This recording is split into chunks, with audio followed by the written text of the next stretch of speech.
ఒక్క నిమిషం ఆగమ్మా. దేవుని స్తుతించుడి ఎల్లప్పుడూ దేవుని స్తుతించుడి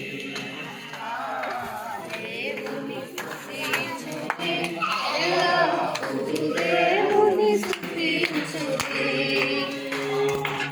ఆయన పరిశుద్ధ ఆలయమందు ఆయన పరిశుద్ధ ఆలయమందు ఆయన సన్నిధిలో ఆయన సన్నిధిలో ఎల్లప్పుడూ దేవుని స్తుతించుడి దేవుని స్తుతించుడి ఎల్లప్పుడూ దేవుని స్తుతించుడి తంబురతోను నాట్యముతోను తంబురతోను అలాగే ఈ యొక్క కుటుంబంలో మన మధ్యలో ఉన్నటువంటి దేవదాసు దయాకరి గారు ప్రతిష్ఠ చేస్తారు. మరి ఈ సమయంలో వారి ముందుకు రావాల్సిందిగా ఆహ్వానిస్తున్నాం. రండమ్మా.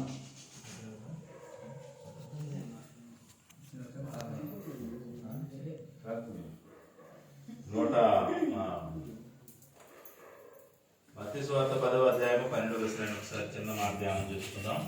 చదువుకుందాం. మత్తయి సువార్త 10:12.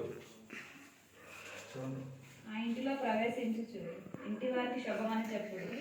ఆ ఇల్లు యోగ్యమైనదైతే మీ సమాధానం దాని మీదకి వచ్చింది. మీ సమాధానం మీ కుటుంబం మీదకి వచ్చునుగాక. ప్రార్థన చేసుకున్న మహోన్నతుడా జీవగలిగితే మీకు వందనాలు ప్రభా. మొదటి గుమ్మముగా ప్రభా నీ దాసు ద్వారా నాయన మరి ప్రారంభిస్తున్న ఓపెన్ చేయడం మీ కృప చూపారు. రెండవ గుమ్మముగా నాయన మేము ప్రారంభిస్తుండగా మీరు తోడుగా ఉండండి. ఈ గృహమునకు అధిపతిగా మీరు ఉండండి ప్రభా. మీ లేఖను సెలవిస్తున్న ప్రభా తన ఏదో భయభక్తులు కలిగిన వారిని పిల్లలేని పెద్దలని యెహోవా ఆశీర్వదిస్తారన్నావు. ఆ ఇంటిలోకి వెళుతూ ఆ ఇంటి వారికి శుభమని చెప్పమన్నావు నాయన. ఈ ఇంటి మీదకి ప్రభు ఎల్ల వేరడాని యొక్క ఆయన సమాధానం వచ్చునుగాక. ఈ యొక్క ఆశీర్వాదాలు కుమ్మరించబడునుగాక.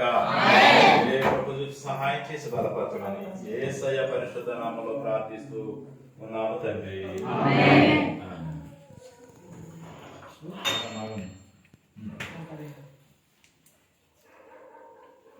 తండ్రి యొక్క కుమారుని యొక్క పరిశుద్ధ నామములో చేస్తున్నాం తండ్రి.